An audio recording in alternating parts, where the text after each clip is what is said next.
I'm on 560 westbound, just past, I believe, the Buffalo exit, and I think there's a body on the side of the road. To die of a death of that, a gruesome death, it was just gut-wrenching to see that. It's something that'll stick with me the rest of my life. Imagine stumbling upon a crime scene where it looks like someone drained a poor soul of every drop of blood. Meet Latrese Curtis, a 21-year-old student whose life was brutally cut short. Trust me, the details are so twisted that you'll be questioning who could be that desperate to commit such a heinous act in the middle of nowhere. Let's dive into the case. Latrese Curtis, born Latrese Matral Jones, grew up in Raleigh, North Carolina, and is just a regular gal with a passion for basketball and fishing. Fast forward to high school, where she's the belle of the ball. Nails done, hair done, and that infectious smile is making her the life of the party. Now, Latrese was all about hitting the books, landing herself a spot at Bennett College, and later making moves at North Carolina Central University, all while staying humble and being the go-to friend for advice. Now, here's where things start to get odd. She crosses paths with Darren Lee Curtis, an older, reserved dude who sweeps her off her feet. You can practically feel the love vibes, and against all odds, they tied the knot in 2007. And this marriage did stir up a storm. Latrese's family and friends were hit with the news. Even her work buddies were left shaken when she dropped the bomb about being a Mrs. out of the blue. Fast forward to the newlywed bliss. Latrese and Darren are living the dream in Raleigh. Jobs, love, and plans for the future. Everything seemed peachy. On April 27, 2007, the couple took the plunge, saying "I do," and diving headfirst into a life that, little did they know, would soon turn into a nightmare.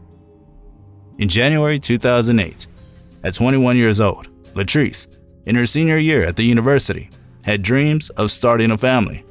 But little did she know that the cold winter night of January 29, 2008, would shatter those dreams into a million pieces. Latrese confided in a friend about her desire to have a baby, but concerns lingered about Darren not being ready for parenthood. On that fateful night, Latrese, who usually returned home at 8 p.m., never made it. Darren, her husband, reported her missing to 911, setting off a chain of events that would lead to a horrifying discovery. The next morning, David Jones, driving along Interstate 540, noticed something on the shoulder that sent shivers down his spine. It was a lifeless body, clad in a white shirt and torn blue jeans, lying on an embankment near the Buffalo exit. The gruesome scene indicated a vicious and targeted attack, with multiple stab wounds draining every drop of blood from her pale body. Homicide detectives descended on the scene, concluding that this was no random act. Someone wanted Latrese beyond dead. The investigation intensified as the authorities struggled to identify her. Latrese's father, Sherman, unaware of the sinister connection, watched the news anxiously, trying to reach his daughter. The chilling reality hit when the police informed him that the body found on I-540 was Latrese. As investigators combed through the crime scene, they discovered Latrese's phone and a white Nissan Sentra registered in her name, less than a mile away. The car told a gruesome tale with blood inside and signs of a struggle, indicating the attack had occurred within its confines. Darren, Latrese's husband, became a central figure in this macabre puzzle, having reported her missing that same morning. The unraveling horror of Latrese Curtis's last moments gripped the community, leaving everyone questioning the darkness that could hide behind such a seemingly idyllic life. 911, where's your emergency? I live in Raleigh, but my wife goes to school out at North Carolina Central, and she did not come home last night. I talked to her last night. She was on her way home. She was in the car and everything. She hadn't showed up. The last known place she was at NCCU. Did you talk to her while she was driving? Yes, she had the radio on and everything. She told me she was stopping to get something to eat. I don't know if she was still in Durham when she called me or she was on 540 coming back in Raleigh. Darren Curtis, her husband, claimed he last spoke to her on the night of the tragedy. Latrese was on her way home, and they chatted while she was driving. Darren recounted, The disturbing twist came when he reported her missing the next morning. As detectives probed, Darren's versions of events raised eyebrows. The alleged falling asleep after the call, waking up to Latrese still absent, and nonchalantly heading to work. Suspicion mounted as he conveniently spotted her car on his way, lacking an alibi for the night. The tension reached a breaking point for Latrese's family when Sherman, her father, discovered his daughter's fate through a heartbreaking news story. The pain of that realization echoed as the authorities questioned Darren, treating him as a suspect due to his proximity to the crime scene and peculiar behavior. Disappointment clouded Sherman's voice as he reflected on Darren's apparent lack of urgency. Despite cooperation, the ominous cloud hung over Darren. Detectives searched his home and car, finding no immediate evidence. Neighbors painted a picture of a seemingly happy couple, adding to the enigma. Reporters, drawn to the investigation, probed further, knocking on Darren's door, yet met with silence. The question lingered. Was there more to Darren and Latrese's seemingly perfect marriage? In the dark shadows of uncertainty, the investigation took a turn, unveiling a deadly love triangle. A tip led the authorities to a Chrysler Pacifica near the crime scene, with a connection to Robert Lee Adams Reeves, a 43-year-old former pastor. Known as the Bishop, Reeves was a respected figure with a reputation for excellence. But you see, authorities swiftly turned their attention to Robert Reeves, bringing him in for questioning. Despite his cuts and injuries being attributed to moving a desk, suspicions lingered. The tangled web expanded when it was revealed that Reeves had lent his car to Stephen Randolph, a fellow accounting student and a third suspect in the investigation. With 3 men under suspicion, the case took a complex turn, prompting more questions than answers. As detectives delved deeper, they unearthed the secret affair between Latrese and Stephen Randolph. Stephen, recognized as a charming ladies' man and basketball player, shared an academic year with Latrese at NCCU. Beyond classmates, the relationship was clandestine, hidden from friends and family. Stephen, acknowledging the affair, downplayed its significance, claiming Latrese misled him about her marital status. In a shocking twist, Stephen had another girlfriend, Velma Newton, who remained unaware of his affair with Latrese.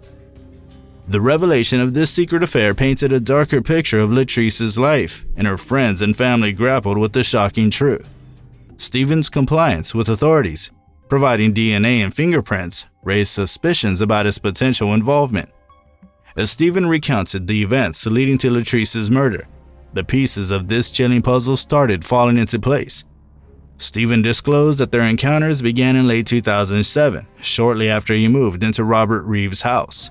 On the evening of January 29, 2008, after another intimate encounter, Latrese left his place before 10 p.m.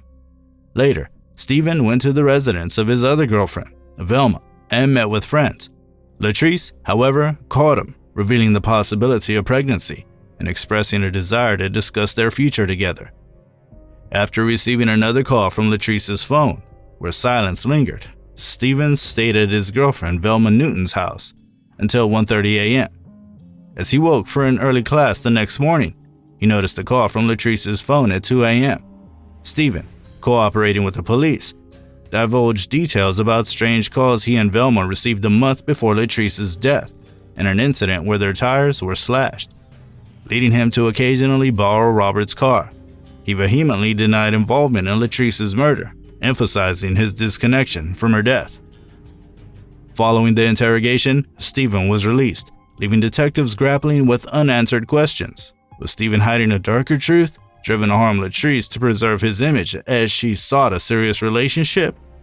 Or did Darren, Latrese's husband, discover her deception and take matters into his own hands? The role Robert Reeves in this intricate web of relationships remained uncertain. Speculations loomed as investigators awaited lab results for solid evidence. After Stephen's interrogation, detectives were left grappling with unanswered questions. Was he hiding a darker truth, driven to harm Latrese as she pursued a serious relationship? Or did Darren, Latrese's husband, take matters into his own hands upon discovering her deception? The role of Robert Reeves in this intricate web of relationships remained uncertain, leading to speculations while investigators awaited lab results for solid evidence.